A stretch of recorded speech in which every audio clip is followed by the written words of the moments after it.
सभी को नमस्कार। मैं हूं डॉक्टर मनोज कुमार बत्रा, सह आचार्य रसायन शास्त्र विभाग, सम्राट पृथ्वीराज चौहान राजकीय महाविद्यालय अजमेर।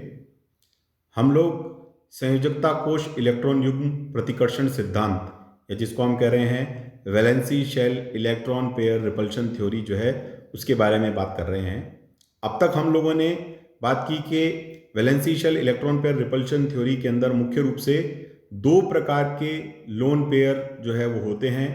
एक होता है नॉन बॉन्डेड और एक होता है बॉन्डेड, यानी कि अबंधी इलेक्ट्रॉन युग्म और बंधी इलेक्ट्रॉन युग्म।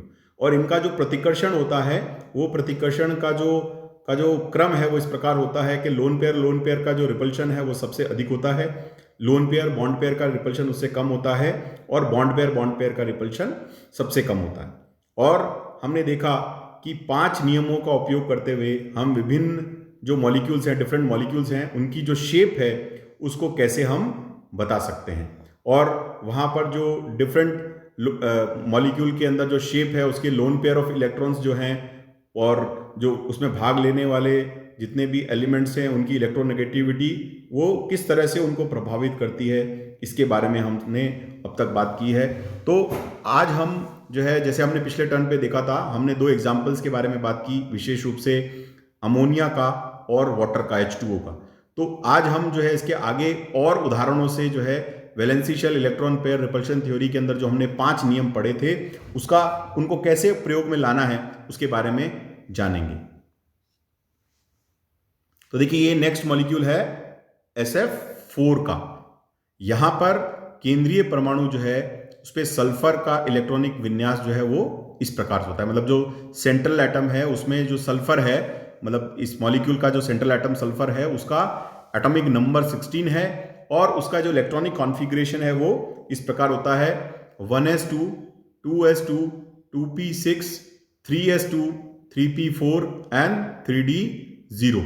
तो ये जो है इसका इलेक्ट्रॉनिक कॉन्फ़िगरेशन जो है वो होता है। अब इसका जो बाह्यतम कोश है उसका जो बॉक्स डायग्राम है वो इस प्रकार है। उसमें 3s के अंदर 2 इलेक्ट्रॉन है, जो आउटर मोस्ट जो इलेक्ट्रॉनिक कॉन्फ़िगरेशन है वो इस प्रकार है। 3s में 2 इलेक्ट्रॉन है, 3p में 4 इलेक्ट्रॉन है, जिसमें px में 2, py में 1 और pz में 1, और 3d कक्षक जो है, 3d ऑर्बिटल जो है वो वैकेंट यानी खाली है। तो ये जो इलेक्ट्रॉनिक कॉन्फ़िगरेशन होता है ये क्या है, ये नॉर्मल स्टेट में होता है, यानी उसकी जो ग्राउंड स्टेट है उसमें है, निम्नतम अवस्था में। और फिर जब वो उसको हम देखते हैं कि उत्तेजित अवस्था में इसका जो इलेक्ट्रॉनिक कॉन्फ़िगरेशन में परिवर्तन होता है, और 3px में से एक इलेक्ट्रॉन जो है वो उत्तेजित होकर 3d में चला जाता है।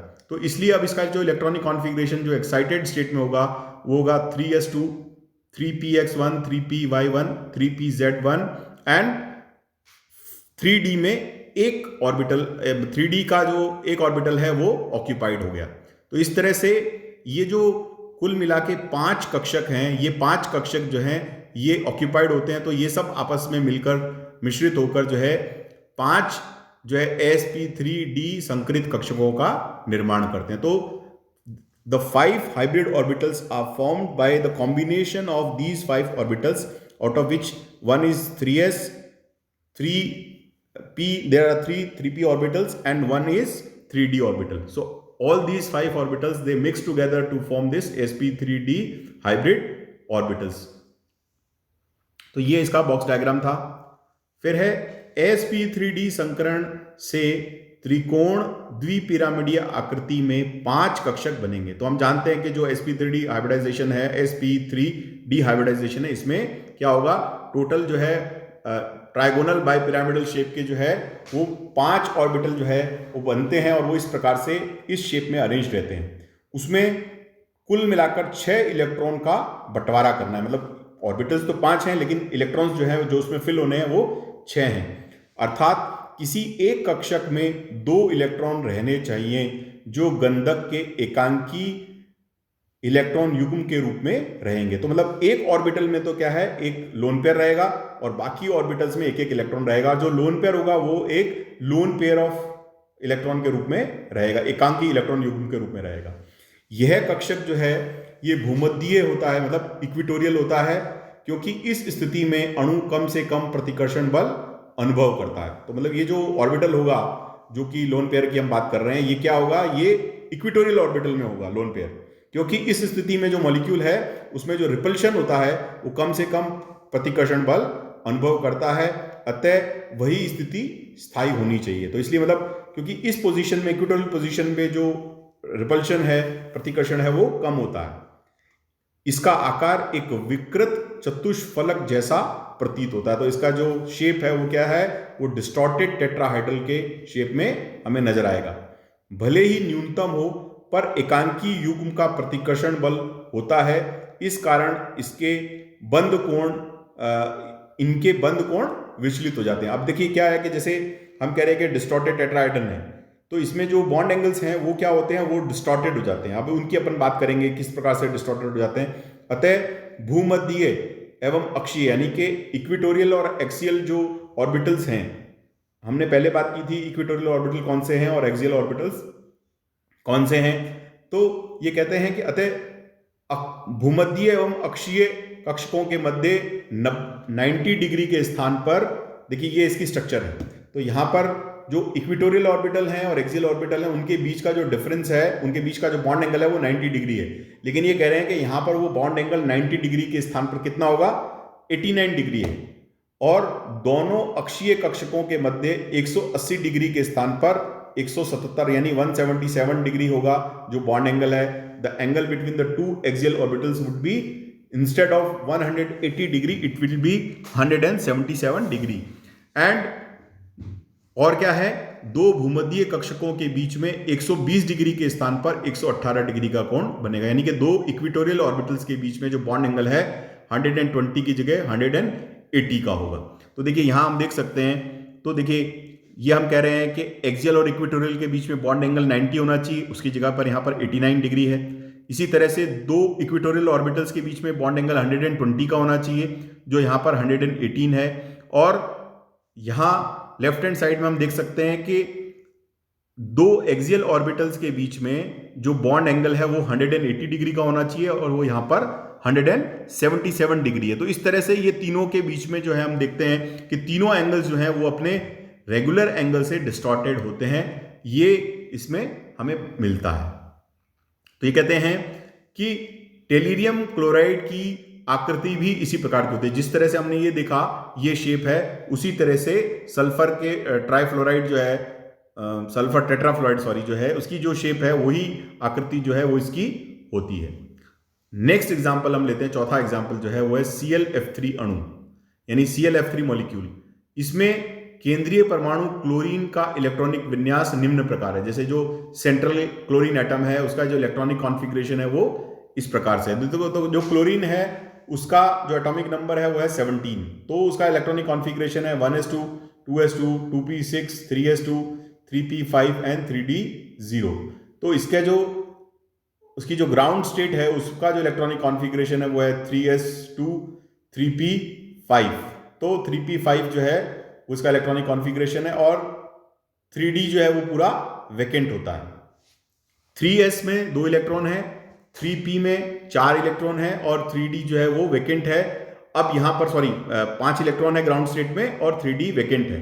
अब जब एक्साइटेड स्टेट की हम बात करते हैं तो एक्साइटेड स्टेट में क्या होता है, एक 3p कक्षक में से एक इलेक्ट्रॉन जो है वो उत्तेजित होकर 3d कक्षक में चला जाता है। तो इस तरह से हम देखते हैं कि इसका इलेक्ट्रॉनिक कॉन्फ़िगरेशन रहेगा 3s2 3px1 3py1 और 3pz1 एंड 3dx, जिसको अपन कहते हैं xy जो ऑर्बिटल है उसमें एक इलेक्ट्रॉन आ गया।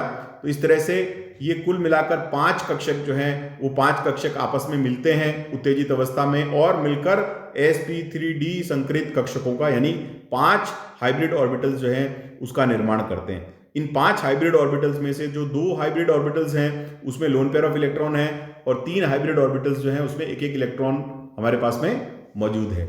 इस प्रकार त्रिकोण द्विपिरामिडीय आकृति में बने हुए 5 sp3d कक्षकों में हमें 7 इलेक्ट्रॉन भरने हैं।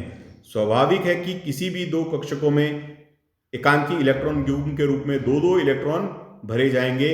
अब कौन में से 2 इलेक्ट्रॉन में एकांकी और अबंदी युग्म होंगे, इसके लिए 3 संभावनाएं हैं। तो देखिए हमने पहले स्टार्टिंग में बात की कि टोटल 7 इलेक्ट्रॉन हैं, 7 में से 2 हमारे पास में लोन पेयर ऑफ इलेक्ट्रॉन्स हैं, तो वो 2 भरे जाएंगे और 3 जगह पर जो है हमें सिंगल इलेक्ट्रॉन जो है वो भरे जाएंगे। तो इस तरह से जो है कुल मिलाकर हमारे पास में 3 पॉसिबल स्ट्रक्चर्स पॉसिबल हैं, जिसमें 3 लोन पेयर ऑफ इलेक्ट्रॉन हमने 2 लोन पेयर ऑफ इलेक्ट्रॉन हमने बताए हैं और 3 जो है वो नॉर्मल इलेक्ट्रॉन या जिसको कहते हैं सिंगली ऑक्यूपाइड ऑर्बिटल्स बताए हैं। तो उनका जो अरेंजमेंट है वो इस प्रकार के अंदर हमें 5 ClF3 के अंदर जो है वो 3 प्रकार की संरचनाओं में संभव है।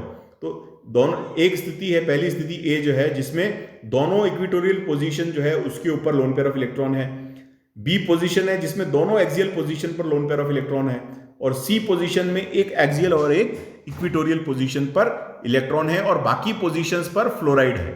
तो इस तरह से ClF3 के जो प्रोबेबल स्ट्रक्चर्स हैं वो इस प्रकार से 3 हो सकती हैं। त्रिकोणीय द्विपिरामिडीय संरचना में सामान्य नियम यह है कि अबंदी इलेक्ट्रॉन युग्म ऊपर व नीचे रहने की बजाय घेरे में रहते हैं, क्योंकि इससे 90 डिग्री कोण पर बॉन्ड पेयर लोन पेयर प्रतिकर्षण नहीं रहता और अणुओं में स्थायित्व आ जाता है। तो हम ये देखते हैं कि दोनों जो लोन पेयर जो हैं वो इक्वेटोरियल पोजीशन पे रहेंगे तो मॉलिक्यूल के अंदर जो रिपल्शन है वो कम होगा। उपयुक्त तीनों संरचनाओं में से ए संरचना ही सबसे अधिक स्थायी है, क्योंकि इसमें एक भी 90 डिग्री वाला प्रतिकर्षण बल नहीं है। संरचना बी में 2 व संरचना सी में 90 डिग्री प्रतिकर्षण बल विद्यमान है। तो मतलब बी के अंदर तो 2 90 डिग्री के जो है रिपल्शन वाला स्ट्रक्चर है और 2 प्रतिकर्षण बल हैं, और ए में एक भी नहीं है और सी में एक है। तो इसलिए हमें जो ए स्ट्रक्चर है वो सबसे अधिक स्थायी होती है। अतः ClF की आणविक संरचना बंद कोणों की विकृति के साथ या मुड़े हुए टी की आकृति में बनेगी, जिसमें फ्लोरीन का जो बीच का जो बंद कोण है वो 87.6 डिग्री का होता है। तो ये 87.6 डिग्री जो है वो इसके बीच का जो है वो बॉन्ड एंगल जो है वो हमें मिलेगा।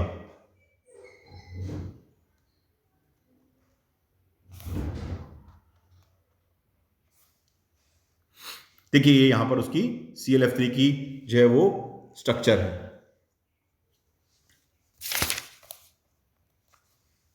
तो इस तरह से आज हमने जो है वो ये 2 मॉलिक्यूल्स की जो डिफरेंट स्ट्रक्चर्स हैं उसको समझा है यहाँ पर, और कल हम इस जो valence shell electron pair repulsion theory है वो कल कंप्लीट हो जाएगी, और उसमें बाकी कुछ हमारे जो 2-3 एग्जाम्पल्स हैं उनके बारे में हम बात करेंगे। तो आज के लिए इतना ही। आप सभी का बहुत बहुत धन्यवाद।